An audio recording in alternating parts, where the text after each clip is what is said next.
Yun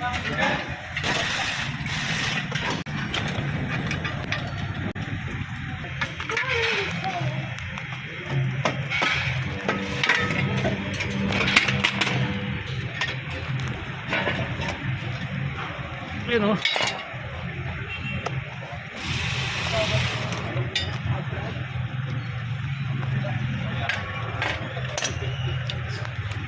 No, kaya sliding na. Wala nang hatak. Sobrang nipis na ng clutch lining. Yan, labas o. Labas na yung mga ribit o. Sobrang nipis. Okay naman.